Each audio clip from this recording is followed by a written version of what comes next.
And joining us to talk about the recently concluded fourth civilian mission to the West Philippine Sea is Rafaela David, co-convener of the Atin Ito Coalition. Good morning, Paeng, and welcome to Morning Matters.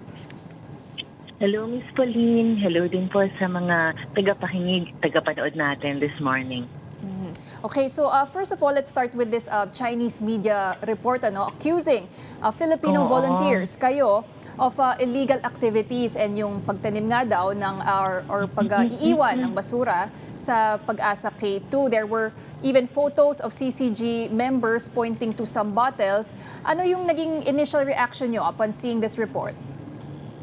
Oo, medyo, actually, nung una natawa kami kasi parang ito na naman yung China, nagkakalat ng fake news. At ang medyo nakakapagtaka pa ay alam naman natin itong Global Times na naglapas ng report ay isang Chinese state-owned and run media. So obviously, the Chinese government is trying to discredit the mission, lalo na tagumpay, tsaka talagang nag-gain ng support and attention mula sa ating mga kababayan and even international media. So talagang itong China, malamang they were compelled to try to damage control kasi nga matindi yung naging impact ng ating successful mission ngayong dito sa Pag-asa. Tas nakita rin natin na parang nakakapagtaka kasi kung tutuusin, China ang merong track record ng pagkakalat, paninira ng ating mga corals, pagsa-cyanide fishing, at paninira at pagnanakaw ng mga giant clams na nagsisira ng ecosystem din ng ating West Philippine Sea. So, bakit parang sila ang may track record ng pagkakalat, paninira sa West Philippine Sea? So, ito para sa atin ay tanim basura. Ibig sabihin ay parang they planted malice and trash so that they can try to twist the narrative. Pero ma-effect na po sa atin ito kasi hindi na bago, sinusubukan lagi ng China baluktutin ang katotohanan. Pero para sa atin po, hindi po sila magwawagi. And kasama rin dun sa kanilang report is yung pagplant nila mismo ng sarili nilang Chinese flag doon sa sandbar. Ano naman masasabi nyo doon? Sa totoo lang po, it was such a poor copycat. Para po siyang very clumsy imitation ng ating ginawa.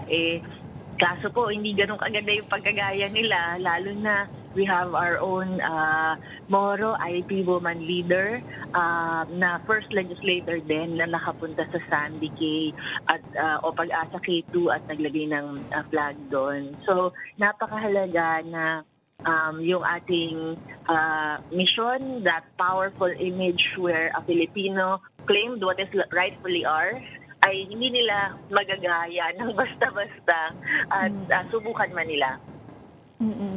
Paeng, balikan ko lang yung picture na pinost nila of the bottles that were supposedly found doon sa Pag-asa K2. Familiar ba yun sa inyo? Do they even look like bottles that some of the participants used? Oo nga. Actually po halos wala po kaming mga ininom na ganong klaseng inumin. Si Kong Dada na rin ang nagsabi. Parang alam naman mga kasama naming participants and even members of the media who joined us na yung mga boteng nandun, wala naman sa amin nakakita na may uminom ng ganon. And at the same time, pag nakita po ng mga kababayan natin, yung mga boteng nandun, parang wala namang ganon masyadong binibenta sa Pilipinas.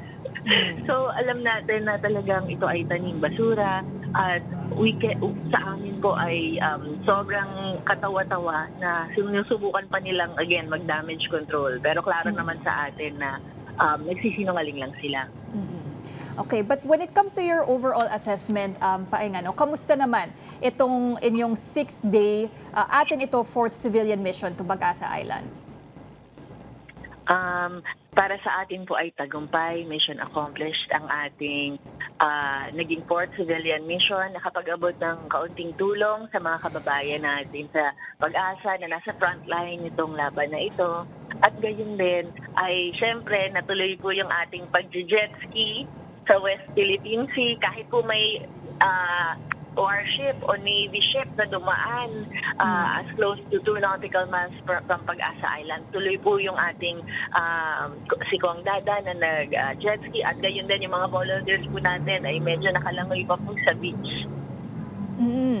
And Paeng, what would you say is the impact of this particular mission? Gaano kaiba yung naging impact nito compared to the previous civilian missions that you also led? Para sa amin po ay ito ay pagle-level up ng ating kampanya where we seek to regularize civilian action and civilian presence in the West Philippine Sea. Kasi sa dulo kung ang Pilipino ang naandyan sa West Philippine Sea, that's already a concrete victory na na-exercise natin yung karapatan natin sa ating sariling karagatan. At most importantly, yung pakikiisa natin dun sa mga pinaka-apektado. Para sa amin, this is an important mission. Ang nasa puso ay pagbuhay ng pag-asa.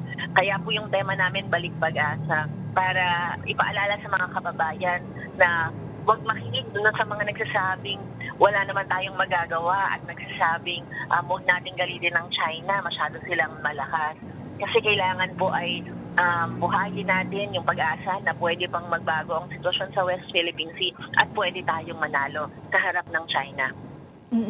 And Paeng, balikan ko lang yung experience nyo nga, no? Nakwento mo na at one point, talagang nakalapit itong Chinese Coast Guard.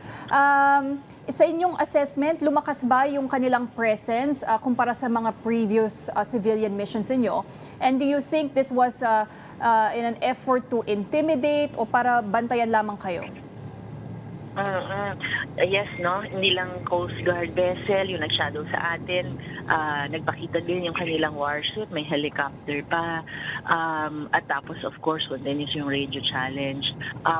Alam natin na ito ay consistent dun sa kanilang mga nakaraang naging actions at talagang nandun pa rin sila. Sila ang may nag-illegally occupy ng features of the West Philippine Sea.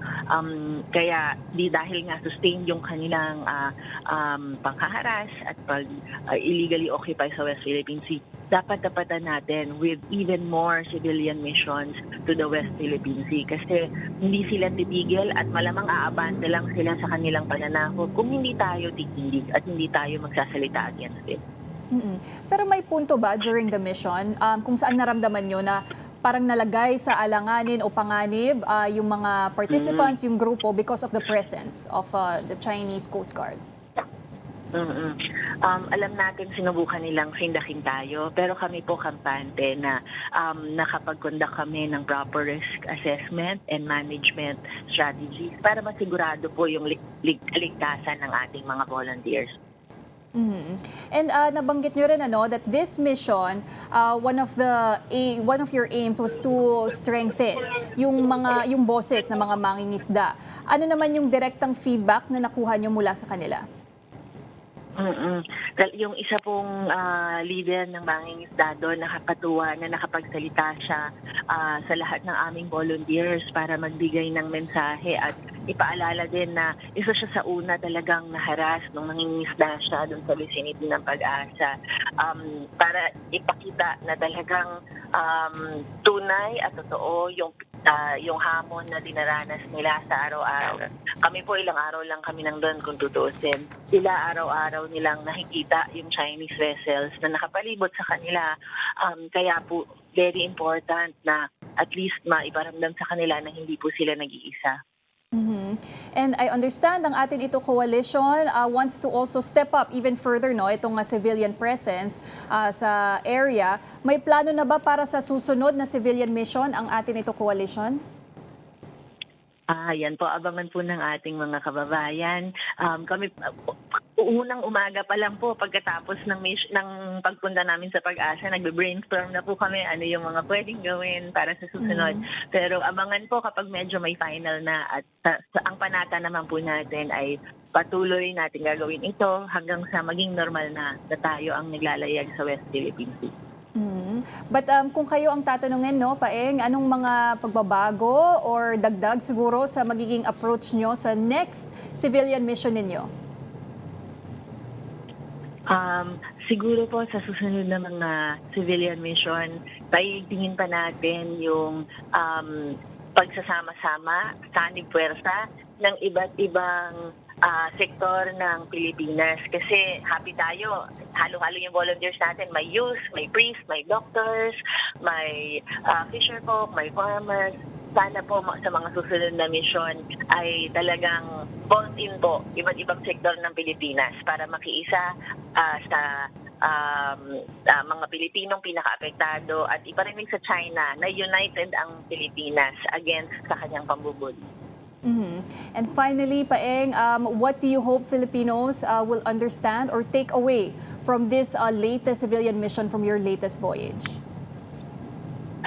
Siguro po mahalagang maintindihan na hindi lang yung West Philippine Sea yung sinusubukan nilang sakupin, pati yung ating pag-iisip ay gusto nilang baluktutin at sinusubukan nilang hatiin ang mga Pilipino para tayo mismo ang mag-away-away at pinapalaganap nila yung mga defeatist na mindset na huwag na tayong lumaban kasi masyadong makapangyarihan ng China.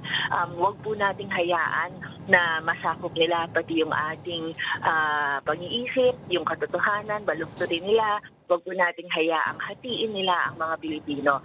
Magsama-sama po tayo, magsanib puwersa. Iisa ang mensahe, West Philippine Sea atin ito.